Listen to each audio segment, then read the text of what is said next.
सभी विद्यार्थियों का पुनः एक बार आपके अपने इस YouTube चैनल में स्वागत है। आज हम कक्षा 12 हिंदी साहित्य जो आपके मुख्य पुस्तक अंतरा भाग 2 पाठ संख्या 1 जयशंकर प्रसाद इनका स्माइल 3.0 होमवर्क के तहत 11 अगस्त को जो है गृह कार्य आया, एक वर्कशीट आई है, उसका हल आज हम यहाँ देखने वाले हैं। वर्कशीट में 5 प्रश्न पूछे गए हैं जो देवसेना के गीत से हैं। तो देवसेना का जो गीत है इसके बारे में हम आज यहाँ जो है उत्तरों को जानेंगे। पहला प्रश्न, देवसेना का गीत जयशंकर प्रसाद के कौन से ऐतिहासिक नाटक से उद्धृत है? तो लिखेंगे देवसेना का गीत प्रसाद कृत स्कंदगुप्त नाटक से उद्धृत है। हूणों के आक्रमण से आर्यावर्त संकट में है। मालव नरेश बंधु वर्मा सहित परिवार के सभी लोग राष्ट्र रक्षार्थ वीर गति पा चुके हैं। इस ऐतिहासिक घटना का यहाँ वर्णन है। स्कंदगुप्त किस प्रकार उन हूणों का जो है सामना करता है और देवसेना किस प्रकार स्कंदगुप्त की मदद करती है, ये इसमें वर्णित है।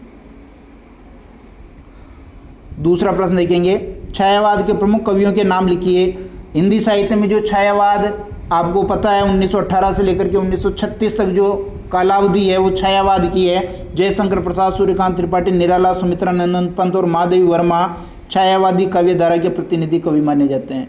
यदि आपने हमारे छायावाद के वीडियो भी नहीं देखे तो वो भी देख सकते हैं। छायावाद को बड़े विस्तृत रूप से वहाँ समझा रखा है।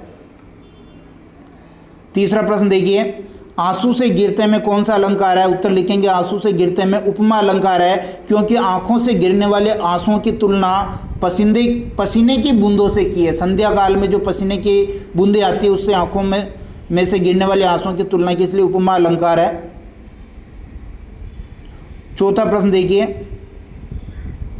आह वेदना मिली विदाई, मैंने ब्रह्मवश जीवन संचित मधुकरियों की भूख लुटाई पंक्ति में कौन सा काव्य गुण है? आपको पता है बच्चों काव्य गुण 3 है, प्रसाद, ओज, माधुर्य है।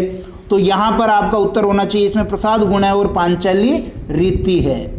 प्रसाद गुण उसे कहते हैं जिसको पढ़ते ही अर्थ स्पष्ट हो जाए। आह वेदना मिली विदाई, यहाँ पता चल रहा है कि जो देवसेना है उसको दर्द मिला, वेदना मिली है।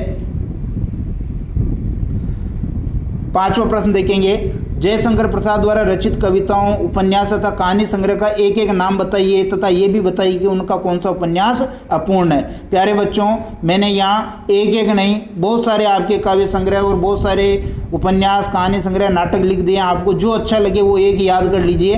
देखिए उत्तर लिखेंगे, जयशंकर प्रसाद की जो रचना में योगदान है वो निम्नानुसार काव्य संग्रह देखेंगे, झरना, आंसू, लहर, कामायनी, कानन, कुसुम, प्रेमपत्र, ये इनके काव्य संग्रह है, कविताओं का संग्रह है। उपन्यास में देखेंगे कंकाल, तितली, इरावती, ये तीन इनके उपन्यास हैं।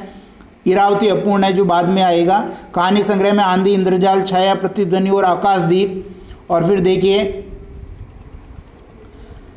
नाटक में अजातशत्रु, स्कंदगुप्त, चंद्रगुप्त, राज्यश्री, ध्रुव स्वामिनी, अपूर्ण उपन्यास इनका इरावती है। और निबंध संग्रह काव्य और कला तथा अन्य निबंध, ये जयशंकर प्रसाद का प्रमुख योगदान हिंदी साहित्य में रहा है। यदि आपको वीडियो अच्छा लगे तो लाइक कीजिए, शेयर कीजिए। चैनल पर यदि आप आज ही जुड़े हैं, नए जुड़े हैं तो इसको सब्सक्राइब कर लीजिए। स्माइल 3.0 होमवर्क की सारी वर्कशीटों का जो समाधान यहाँ पर करवाया जा रहा है और आरोह और अंतरा पुस्तक का अध्यापन भी यहाँ होता है, इसलिए आपको बहुत मदद मिलने वाली है।